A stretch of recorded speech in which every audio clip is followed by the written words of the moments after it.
দিকে আবার প্রকাশ্যে গণধোলাইয়ের মুখে গণ অধিকার পরিষদ ছেড়ে আসা রাশেদ খান ভুয়া ভুয়া স্লোগান দিয়ে অপমান করা হয় তাকে। কঠিন হাতাহাতি মারামারি, কঠিন বিপদের মুখে বিএনপি সরকার। জামায়াত ও গণ অধিকার পরিষদের সমর্থকদের মধ্যে সংঘর্ষের ঘটনা ঘটেছে।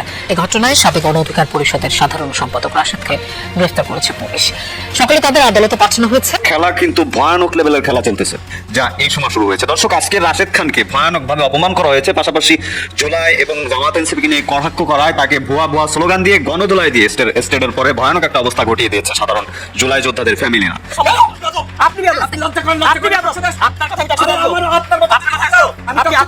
দুইটা ঘটনা ঘটেছে, একটি অত্যন্ত ভালো কাজ, আজকে একটি অন্যতম ঐতিহাসিক ঘটনা ঘটেছে, যেটা ইতিপূর্বে 105 বছরের ভিতরে কেউ এই রেকর্ড, এই ঘটনা, এই ধরনের কাজ করতে পারে নাই।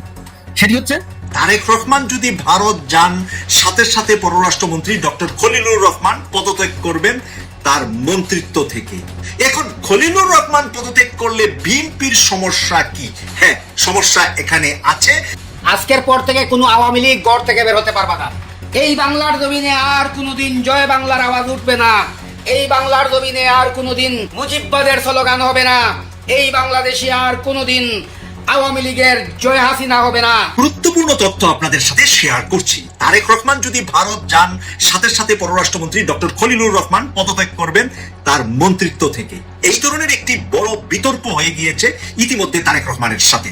কারণ ভারতের অ্যাম্বাসেডরের সাথে তারেক রহমান যাতে বৈঠক না করেন, সেই কথাটা বারবার তারেক রহমানকে বলেছিলেন ডক্টর খলিলুর রহমান। কিন্তু খলিলুর রহমানের কথাকে উপেক্ষা করে তারেক রহমান ভারতপন্থী বিএনপি লিডারদের কথা শুনে ভারতের হাই কমিশনারের সাথে বৈঠকটি করেছেন।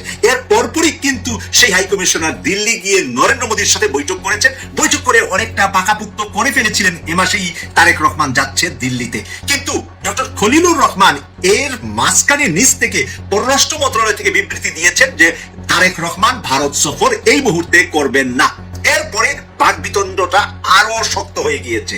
বৈঠকে বসেছিলেন তারেক রহমান, খলিলুর রহমান, তথ্যমন্ত্রী সহ আরো কয়েকজন গুরুত্বপূর্ণ ব্যক্তি। সেখানে অনেক তর্ক বিতর্ক হয়ে গিয়েছে তারেক রহমানের সাথে ডক্টর খলিলুর রহমানের। ডক্টর খলিলুর রহমান সাফ বলে দিয়েছেন, আপনি যদি ভারত যাওয়ার সিদ্ধান্ত নেন, আমি সাথে সাথে পররাষ্ট্রমন্ত্রীর পদ থেকে পদত্যাগ করব। এখন খলিলুর রহমান পদত্যাগ করলে বিএনপির সমস্যা কি? হ্যাঁ, সমস্যা এখানে আছে। কারণ খলিলুর রহমান আয়োজন করেছে সেপ্টেম্বরে তারেক রহমানকে আমেরিকা সফরের জন্য। এখন বলেন, সিংহ ভাগ দুইজনকে এক গাঁটে পানি খাওয়াচ্ছে খলিলুর রহমান। চায়না হলো লায়ন, আর যদি আমরা আমেরিকাকে ধরি বাঘ। এই দুটাই কিন্তু এখন বাংলাদেশ পন্থী হয়ে বাংলাদেশের পক্ষে আছেন।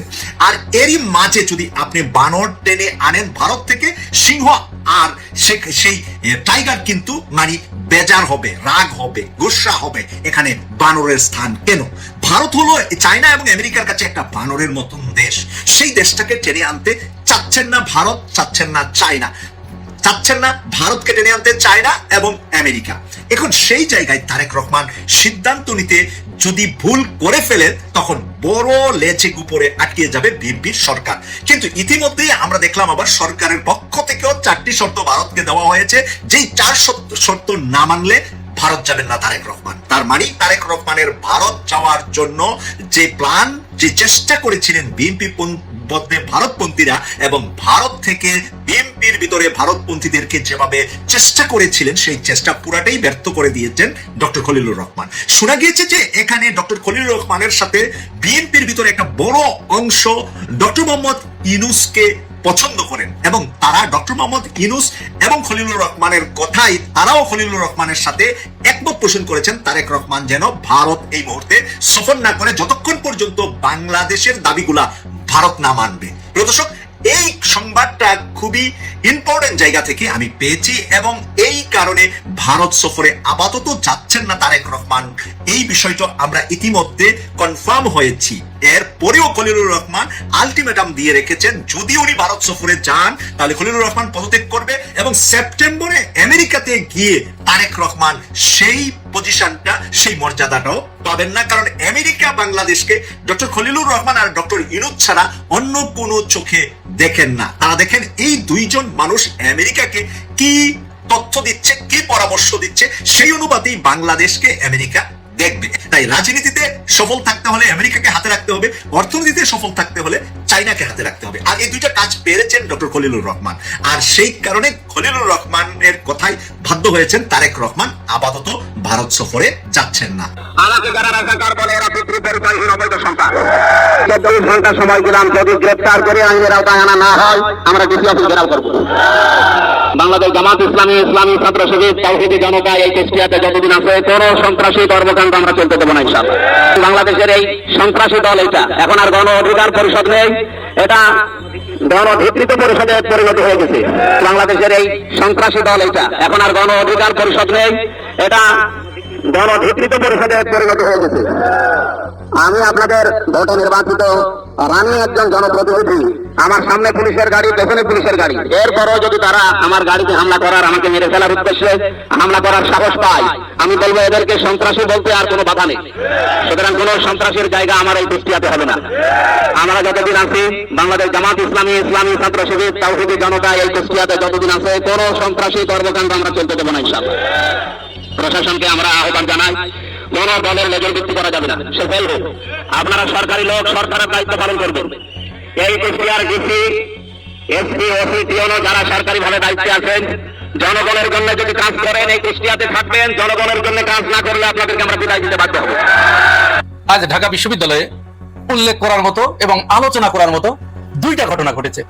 একটি অত্যন্ত ভালো কাজ, আর সেই ভালো কাজের সাথে আরেকটি অত্যন্ত ন্যাক্কারজনক এবং নিন্দনীয় ঘটনার সূত্রপাত ঘটেছে। এই দুটি বিষয় শোনার পরে আপনি হতভম্ব হয়ে যাবেন, আশ্চর্য হয়ে যাবেন যে এরকম হতে পারে। সেই বিষয়গুলো আমি আপনাদেরকে ভিডিও সহ, প্রমাণ সহ দেখাবো। তার আগে একটি মানবিক আবেদন আপনাদের কাছে করতে চাই। একটি ছোট্ট ভিডিও ক্লিপ আমাকে পাঠিয়েছে আজ বেশ কয়েকদিন ধরে সাইফুল ইসলাম, সেই ভাইটির নাম।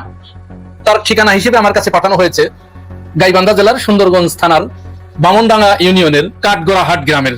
আমার কাছে দীর্ঘদিন ধরে তিনি একটি আবেদন করছেন যে আপনি আমার সম্পর্কে একটু বলুন, আমার চিকিৎসার প্রয়োজন, আমি কথা বলতে পারি না লিখে লিখে। পরে আমি তাকে বলেছিলাম আচ্ছা, আপনার ওই অবস্থা জানার জন্য আমি বলেছিলাম আপনি আপনার একটা ভিডিও আমার কাছে পাঠান। তো তার ভাতিজাকে দিয়ে তিনি একটি ভিডিও করে পাঠিয়েছেন। তিনি কথা বলতে পারেন না, কিন্তু ওই ফোনে লিখে লিখে যা বলে দিয়েছেন সেই কথাটি তার ভাতিজা বলেছে। কাদের সম্পর্কে তিনি কথা বলেছেন, অভিযোগ দিয়েছেন, আপনারা যারা শুনতে পাচ্ছেন ওই এলাকার যে সমস্ত ভাইয়েরা আছেন, আপনারা নিশ্চয়ই বুঝতে পারছেন। আমি এখানে নাম উল্লেখ করতে চাই না। তবে যেহেতু এই ধরনের একজন অসুস্থ মানুষ, তাকে কিছুটা সহযোগিতা করা হয়েছে, কিন্তু প্রয়োজনের তুলনায় সেটি খুবই অপ্রতুল। তিনি স্ট্রোক করেছিলেন, তারপর থেকে তার ভোকাল কর্ডের সমস্যার কারণে তিনি আর কথা বলতে পারেন না। অথচ চিকিৎসা করলেই তিনি ভালো হতে পারেন। আমাদের সমাজে বিত্তবান মানুষের অভাব নেই, সহযোগিতা করার মানুষের অভাব নেই। যদি ওই এলাকার কোনো ভাই, যাদের সম্পর্কে আমি বলছি, তারা যদি এই ভিডিওটি দেখে থাকেন, তাদের নজরে যদি পড়ে থাকে, এই ব্যাপারে আপনাদের আরেকটু পদক্ষেপ নেওয়া দরকার। আর সমাজের যে সমস্ত বিত্তবান মানুষ আছেন, আপনারা যদি এই ভাইটিকে সহযোগিতা করতে চান, তাহলে আমার সাথে যোগাযোগ করবেন। আমি ওনার সাথে সরাসরি আপনাদেরকে যোগাযোগ করিয়ে দেবো। আমার মনে হয় তার পাশে একটু দাঁড়ানো দরকার। যাই হোক, আমরা মূল ঘটনায় চলে যাই।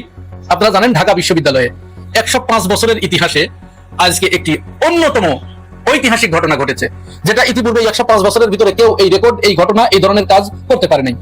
সেটি হচ্ছে ডাকসুর নেতৃত্বে সিনা এমবাসির মাধ্যমে ঢাকা বিশ্ববিদ্যালয়ে আজ জব ফেয়ার, একটি ইভেন্টের আয়োজন করা হয়েছিল।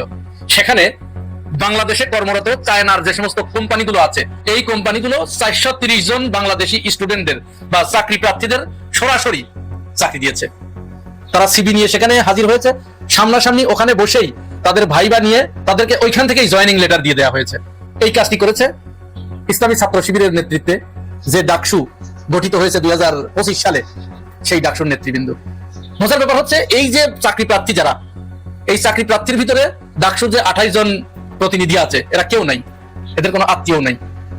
ফ্রি অ্যান্ড ফেয়ার ভাবে বিশ্ববিদ্যালয়ের ছাত্রদের, বিশ্ববিদ্যালয়ের শিক্ষার্থীদেরকে তারা সেখানে রিফার করেছে, চাকরি হয়েছে। এই যে কথাটি বললাম না আমি আপনাদেরকে, এটা কিন্তু এতটা সহজ ভাবে হয় নাই। এই যে এত বড় একটা ঘটনা, এত বড় একটা আয়োজন, এই আয়োজন যাতে না সম্পূর্ণ হতে পারে, এর জন্য ঢাকা বিশ্ববিদ্যালয়ের প্রশাসন, শিক্ষক নামের এক শ্রেণীর দলদাস কলঙ্ক এরা রয়েছে। এরা প্রকাশ্যে ঘোষণা দিয়েছিল যে এই ডাকসু থাকা অবস্থায় এই আয়োজন কোনো মতো অবস্থায় হতে দিব না। এই ধরনের একটা ছাত্র বান্ধব এবং দেশের ইতিহাসে দেশের অর্থনীতিকে এক ধাপ এগিয়ে দেওয়ার জন্য এই ধরনের পদক্ষেপকেও যারা পিছন থেকে জামাত টেনে ধরে বন্ধ করে দিতে চায়, এরা আর যাই হোক, শিক্ষক হতে পারে না, এরা শিক্ষক নামের বড়জোর কলঙ্ক হতে পারে, শিক্ষিত নামের বড়জোর কলঙ্ক হতে পারে। এই মানুষদের কাছ থেকে আপনারা কি আশা করতে পারেন? আমরা কি আশা করতে পারি? এই দেশ এদের কাছ থেকে কি আশা করতে পারে? এদের কাছে তো দেশের চেয়ে দল বড়। এরা দলের পা চাটতে চাটতে এদের জিহবা এমন অবস্থা হয়েছে, হিতাহিত জ্ঞান শূন্য হয়ে গেছে। এই সমস্ত মানুষদেরকে কোটটাই পরে এরা মানুষ হিসেবে এরা পরিচয় দেয় কি করে? এই ধরনের একটা আয়োজনকে যারা বাধাগ্রস্ত করতে চায়, যে ডাকসুর ক্রেডিট হবে, ডাকসুর সুনাম হবে, আর ওই ডাকসু কারা? শিবিরের নেতৃত্বে, শিবিরের ক্রেডিট হবে, শিবির এখানে ক্রেডিট পাবে, এটা তো হতে দেওয়া যাবে না। চিন্তা করতে পেরেছেন? একজন মন্ত্রী এই অনুষ্ঠানে যাওয়ার কথা ছিল, তিনি যান নাই, কারণ তিনি গেলে পরে ডাকসুকে ক্রেডিট দেওয়া হয়ে যাবে। শিক্ষকরা যান নাই, ওই শিক্ষক নামের কলঙ্ক গুলো যান নাই। এমনকি শুধু যান তো নাই, এই অনুষ্ঠান যাতে পণ্ড হয়ে যায়, এত বড় একটা আয়োজন যাতে বাতিল হয়ে যায়, এইটার জন্য কি করেছে? আরেকটা নাটক সেখানে সাজানো হয়েছে একই দিনে। সেটা ওই বিশ্ববিদ্যালয়ের একজন কর্মচারী, ক্যান্টিন পরিচালনা করে, বিশ্ববিদ্যালয়ের ফজলুল হক হল, সেই হলের প্রভোস্ট, তার বিরুদ্ধে একটা ফেসবুক পোস্ট দিয়েছেন। তিনি অভিযোগ কি করেছেন? যে বিশ্ববিদ্যালয়ের খাবারের মান কমিয়ে সেখান থেকে টাকা পয়সা বাঁচিয়ে তিনি চুরি করেন, টাকা চুরি করেন। হল প্রভোস্টের বিরুদ্ধে এই অভিযোগ। এখন এই অভিযোগ যে ছেলেটি দিয়েছে, সেই ছেলেকে তুলে নিয়ে গেছে হল প্রভোস্ট। তুলে নিয়ে গিয়ে একটা রুমের ভিতরে তাকে 2 ঘন্টা ধরে অন্যান্য কর্মচারীদেরকে দিয়ে তাকে নির্যাতন করা হয়েছে, শারীরিকভাবে চরমভাবে মারধর করা হয়েছে। এই ঘটনার পরে ফজলুল হক হলের যিনি ভিপি, জিএস, এজিএস, তারা তাকে উদ্ধার করতে গেছে। সে ছেলে প্রচন্ড অসুস্থ, শ্বাস নিতে পারছে না। পরে এদেরকেও আটক করা হয়েছে, এদের উপরে উচড়াও হয়েছে। এরা তখন ডাকসুর নেতৃবৃন্দকে ডেকে নিয়ে গেছে, সাধারণ শিক্ষার্থীরা চলে গেছে। যাওয়ার পরে বলছে যে আমরা সিসিটিভি দেখবো, কি হয়েছে তার সাথে এটা আমরা দেখতে চাই, সিসিটিভি দেখান। প্রশাসন সিসিটিভি দেখাবে না। এরপরে যখন ছাত্ররা চাপ দিয়েছে, তারপরে বলছে যে 10-11 জন আসো, সবাইকে দেখাতে পারবো না, রাজি হয়েছে। এরপরে বলছে না 10-11 জন না, 4-5 জন আসো, তাতেও রাজি হয়েছে।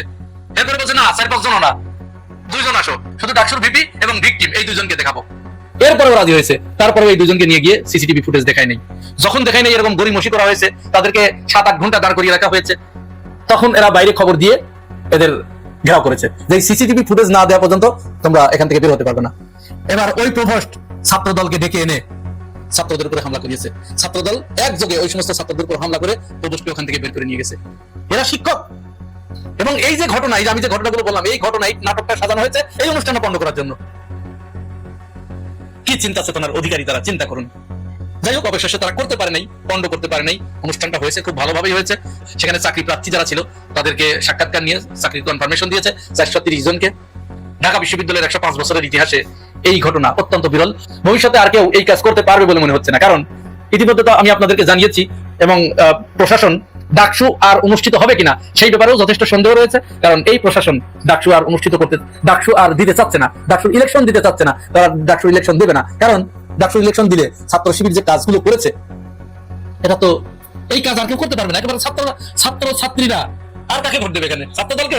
যে ছাত্রদল শিক্ষকদেরকে উদ্ধার করে ছাত্রদেরকে মেরে এবং এই ধরনের পরিস্থিতিতে শিক্ষার্থীদের বিপক্ষে অবস্থান নেয়, সেই ছাত্রদলকে ভোট